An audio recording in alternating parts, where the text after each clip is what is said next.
እና ከባዱ ሁኔታ ምንድነው የሚለው ነገር አሳሳቢ ያደረገው ኤፍራታ ከማን ነው ያረገዘችው የሚለው ነው። ኤፍራታ መጀመሪያውኑ ከዛ ቤት ሳትወጣ በፊት ከናታን ጋር አድራ እንደነበር አይተናል። ታዲያ በዛ ሰዓት ያንን ብታደርግም ግን ያፌት ከብዙ ጊዜያቶች በኋላ ላይ እኔ ሚስቴ ሆነሽ አብረን እያደረን እንዴት ብቻ ለብቻ እንተኛለን ብሎ አስገድዷት አብሯት ተኝቶ ነበረ። ታዲያ በዚህ ሁለቱ ምክንያቶች ታዲያ ልጁ የማን ነው የሚለው ነገር የሚያሳስብ ሆኗል። እናንተ የማን ይመስላችኋል? ሐሳብ አስተያየታችሁን ኮሜንት ላይ ያስቀመጣችሁልኝ። ሙሉ ክፍሉ እየተጫነ ስለሆነ ወዲያው እንደተለቀቀ ኮሚኒቲ ፖስት ላይ የምለቅላችሁ ይሆናል። በትዕግስት እየጠበቃችሁን በዚሁ ቪዲዮ ላይ ደግሞ ምን ይፈጠራሉ የሚለውን አብረን የምናይ ይሆናል።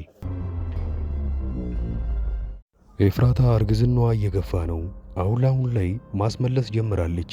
ያ ማለት እርግዝናዋ ብዙም ሳይቆይ የሚያስታውቅባት ይሆናል። ይሄ ደግሞ ለሷ ትልቅ አደጋ ነው የሚሆንባት። ለእናንተ ለተመልካቾቻችን አንድ ጥያቄ አለኝ።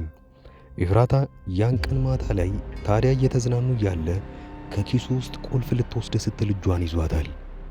ያፌት አሁን ድረስ እያስመሰለ ነው ወይንስ ኤፍራታን የምር ጠርጥሯት ሳይሆን የእውነት ፍቅሩን እየገለጸላት ነው ያለው? አሁን ላይ ሳያውቅባት እቅዶቿን ማሳካት ትፈልጋለች። እሷ እያሰበች ያለችውም ያንን ብቻ ነው። ነገር ግን ያፌት ያልተለመዱ ነገሮች እያደረገላት ነው። እዛ ላይ ቀለበት ድጋሚ አድርጎላታል።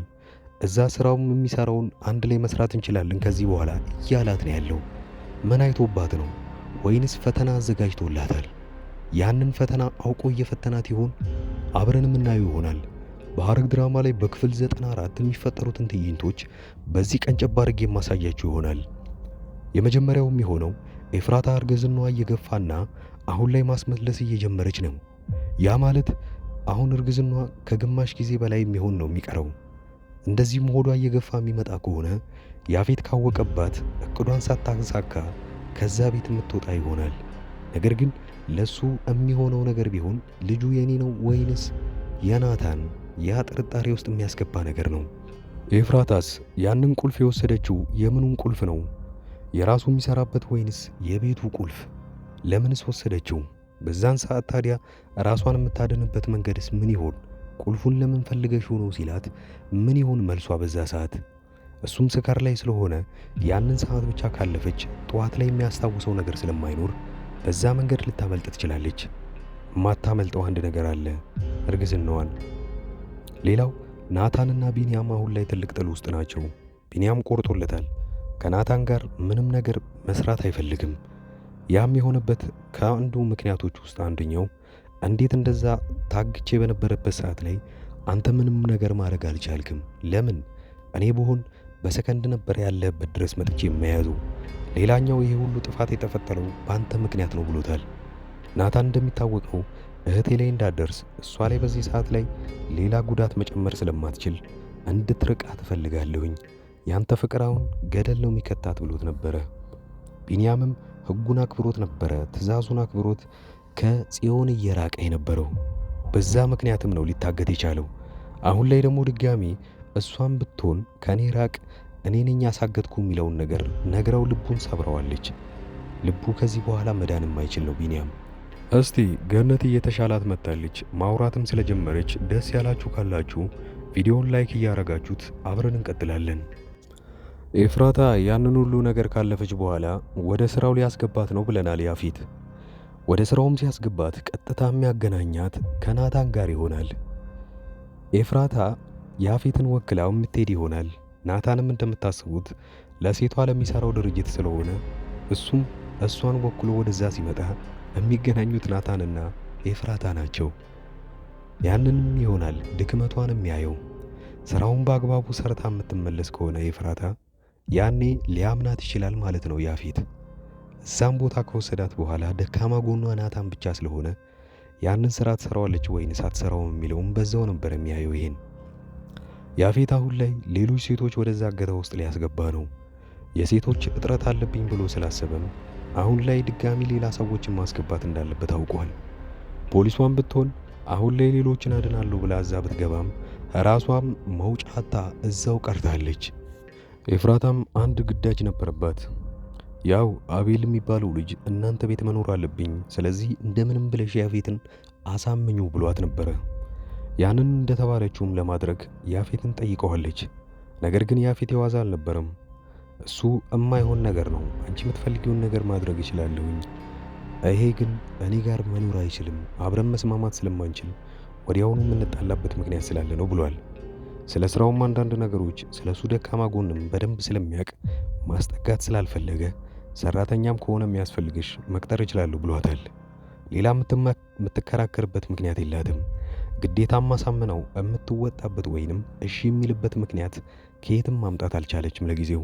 ታዲያ ያ ነገር ግዴታ መሆን ካለበት ሌላ ምክንያት ምን ልታገኝ ትችል ይሆን?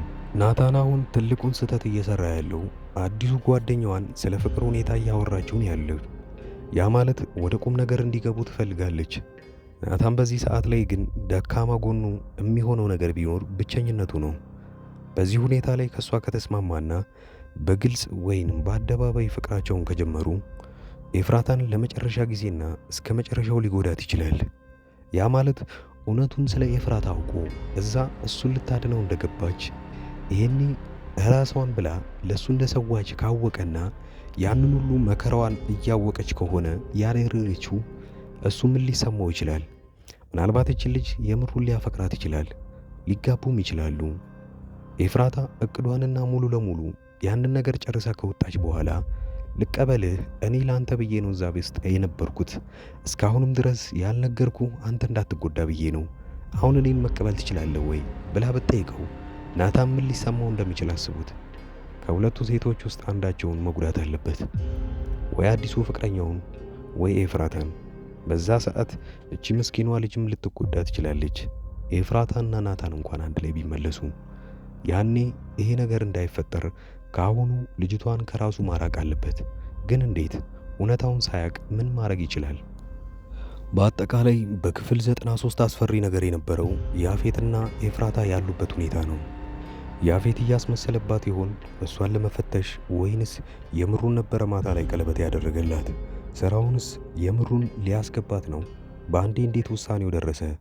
ኤፍራታ ግን አሁን ላይ ሊሳካላት ጫፍ የደረሰላት ቢሆንም ብዙ አስፈሪ ነገሮች ወደ እሷ እየመጡ ነው። ናታን ይሄ ነገር የመጨረሻው ሊያበቃለት የሚችለው ኤፍራታ እስካደነችውና መረጃውን እስካጠፋችለት ድረስ ነው። ፍላሹ ላይ የነበረውንም ነገር ብታገኝም በሰዓቱ ግን እጇ ማስገባት አልቻለችም። በክፍል 94 ሁሉንም መልሶች የምናገኝ ይሆናል። አዳዲሶች ለዚህ ቻናል የሆናችሁ ሰብስክራይብ እያረጋችሁት በቅርቡ 100 ሺህ የምንገባ ይሆናል። አቀራረቤን የወደዳችሁና ሌሎች ድራማዎች እንዲሰሩላችሁ የምትፈልጉ ካላችሁ ርዕሳቸውን እየነገራችሁኝ ለእኔም ማበረታቻ ስለሚሆን አብራችሁኝ የምትቆዩ ይሆናል። መልካም ጊዜ። ወዲያው ክፍል 94 እንደተለቀቀ ኮሚቴ ፖስት ላይ መለቅላችሁ ይሆናል። እሱን ሊንክ ስትጫኑት ሙሉ ክፍሉ ላይ ነው የሚወስዳችሁ። ታዲያ ሌሎቻችሁ የምታቁም ካላችሁ እንደዚሁ መለቅላችሁ ይሆናል። እስከዛው ድረስ ግን መልካም ጊዜ። ውድ የአዳዲስ ቲቪ ተከታታዮች እንኳን ደህና መጣችሁ። ወደዚህ ቻናል ከመጣችሁ እናንተ ተከታታይ ድራማ ይመቻችኋል ማለት ነው። ከተከታታይ ድራማ ውስጥ ኢትዮጵያ ውስጥ ሆኖ አሁን ላይ በጣም አሪፍ እይታ ያላቸውና አሪፍ ተቀባይነት ያላቸው ድራማዎች አራቱን ልንገራችሁ። የመጀመሪያው ጽናት ነው። ሁለተኛው ሐረግ፣ ዮአዳን እና ክህደት ናቸው። የእነዚህን ተከታታይ ድራማዎች ካልጀመራችኋቸው እኔ አጠር ያለች ማብራሪያ ስለነሱ ሰጥቻችሁ ደስ ያላችሁን ድራማ እናንተ ትጀምሩታላችሁ። የመጀመሪያው ጽናት ድራማ ብዙዎቻችሁ የምትወዱት ይሆናል። ምክንያቱም ምናልባት ከአረብ ሀገር ሆናችሁ የምታዩ ሰዎች ካላችሁ ይሄ ድራማ ለእናንተ ነው። ጽናት ከሀገር ቤት ወደ ከተማ ትመጣና ወደ ውጪ እስክትሄድ ድረስ አንድ ቤት ውስጥ ተቀጥራ እየሰራች ነው። ታዲያ የቀጠረው ቀኗን ወይንም የበረራ ቀኗን እየጠበቀችና ብዙ ክፍያ ካደረገች በኋላ ያንን ስትጠባበቅ እዛ ሰራተኝነት የተቀጠረችበት ቤት ውስጥ እየሰራች እያለ አንድ ትልቅ ነገር ይፈጠራል። ከአሰሪው ልጅ ጋር ግንኙነት ትጀምርና ብዙም ሳይቆይ ነገሮቹ ይበላሻሉ። በዚሁ ላይ የሚያጠነጥን ፊልም ነው። ሁለተኛው ሐረግ ድራማ ላይ ሁለት በትንንሽነታቸው የሚታወቁ በአባት አንድ የሆኑ ወንድማማቾች ነገር ግን ካደጉ በኋላ በጣም ትልቅ ጠላት ሆነው እዛ ላይ የምናየውን ነገር አብረን እናያለን። ፍቅረኛ ይነጣጠቃሉ፣ ንብረት ይነጣጠቃሉ፣ ነገር ግን ወንድማማቾች እንደሆኑ አያውቁም። ሐረግ ድራማ እዚህ ነገር ላይ ነው የሚያጠነጥነው። ዮአዳን አንዲት ምስኪን ሴት በባህል ሀብቶችና በትልልቅ ሰዎች የእሷ የሆነን ነገር ለመንጠቅ ሲሞክሩና እሷ ግን ብልጠትነቷን ከነሱ በላይ የምታሳየቸው ፊልምና ብዙ ታሪኮች ያሉበት አሪፍ ድራማ ነው። ሌላኛው ክህደት ነው። ክህደት የሚለው ፊልም አሁን ላይ በጣም አሪፍ እየታየ ያለ ነው። ክህደት አንድ ጓደኛውን በጣም የሚወዱት ሁለት ጓደኞች አሏቸው። ታዲያ በዚህ ጊዜ ጓደኛው የልቤ ጓደኛ ናቸው ብሎ ለእነሱም ማያረገው ነገር የለም። ብዙ ነገር አድርጎላቸዋል። ነገር ግን ትንሽ እንደቆየ ይታመምና በጣም እርዳታ ሲፈልግ ከጓደኞቹ የሚጠብቀውን እርዳታ ሳያገኝ ይቀርና ይልቁኑ በዛኑ ልክ ይጠቀሙበታል። ይሄኔ ታዲያ እሱ ካወቀ በኋላ ምንን ማድረግ እንዳለበትና እንዴት ከነዚህ ጓደኞች ሊበቀል እንደሚችል የሚያሳይ አሪፍ ፊልም ነው። አሪፍ ጥራትና አሪፍ ኳሊቲ ተደርጎበት ካራክተሮችም በጣም አሪፍ የሆኑና የሚያጓጓ ፊልም ሐረግና ክህደት ናቸው። ሁለቱ ፊልሞች ምንም አይነት ንዝናዜ ምናምን ሳይበዛባቸው ወሬም ሳይኖራቸው ቀጥታ ምንም አይናችሁን ሳትነቅሉ የምታዩት ፊልም ነው። ሌላኛው ጽናት የሚለው ፊልም ታሪኩ አሪፍ ሆኖ ነገር ግን ብዙ ወሬዎች ስለሚበዙበት ምናልባት ፊልሙ ሊሰለቻችሁ ይችላል። ነገር ግን ፊልሙ እንደዛ የሚሰለቻችሁ ከሆነ እኔ በየጊዜው የእያንዳንዱን ክፍሎች እንደዚሁ አይነት በትረካ መልክና እናንተን ለጥያቄ ያሳተፈ ለመልስም አስተያየት እንደሰጡበት አድርጌ አንዳንድ ቪዲዮ ለእያንዳንዱ ክፍል እሰራለሁ። ዮአዳን ድራማ ብዙ ሰዎቹ ስትጀምሩት በጣም አሪፍ ድራማ ነበረ። እስከ ክፍል 40 እና እስከ ክፍል 45 ያለውን ድረስ ብዙዎቻችሁ በጣም አሪፍ አድርጋችሁ ስታዩት ነበረ። ከክፍል 45 በኋላ የዳይሬክተሩ አቅጣጫ ፊልሙን ስለቀየረው ብዙዎቻችሁ ጠልታችሁትና የጥንቆላ ስነ ስርዓትን እያስገባችሁበት እኛ ከዚህ ምን መማር አለብን የሚለውን ካያችሁ በኋላ ለተከታታይ 2 ሳምንታት ፊልሙ ሳይለቀቅ ስለቆየ ረስተውት በዛው ትታችሁት ነበረ።